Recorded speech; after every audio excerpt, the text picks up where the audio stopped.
Hindi pa man na ipapalabas ang pelikulang pinagbibidahan ni Nadine Lustre at Paolo Avellino na kinunan pa sa Paris, France, ay usap-usapan na agad sa social media ang panibagong proyekto na umano'y pagtatambalan ni Nadine at Gerald Anderson. Bagamat wala pang opisyal na kumpirmasyon, mabilis na kumalat ang naturang balita at nakakuha ng atensyon ng maraming netizen. Ayon sa mga usap-usapan online, maraming fans at casual viewers ang positibong tumanggap sa posibilidad ng bagong tambalan ni Gerald at Nadine. Marami ang nagsasabing gusto nilang makita ang kakaibang chemistry ng dalawa sakaling matuloy ang naturang proyekto. Mas kapansin-pansin pa umano ang excitement ng ilang netizen para sa posibleng Gerald-Nadine tandem kaysa sa isa pang proyekto ni Nadine na kasama ang isa ring sikat na aktor.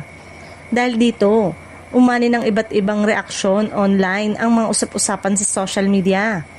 May ilan ding netizen na nagbigay ng kanilang opinyon tungkol sa naturang serye, habang may mga sabik na makita ang bagong tambalan. Meron ding nagtatanong kung bakit tinanggap ni Nadine ang naturang proyekto, kahit hindi pa malinaw ang buong detalye nito.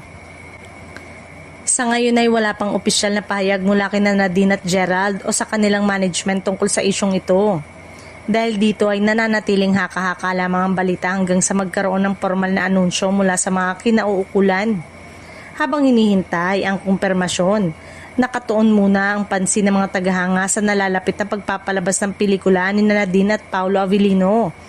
Kung sakaling matuloy ang panibagong proyekto kasama si Gerald Anderson, tiyak na isa ito sa mga abang tambalan sa industriya.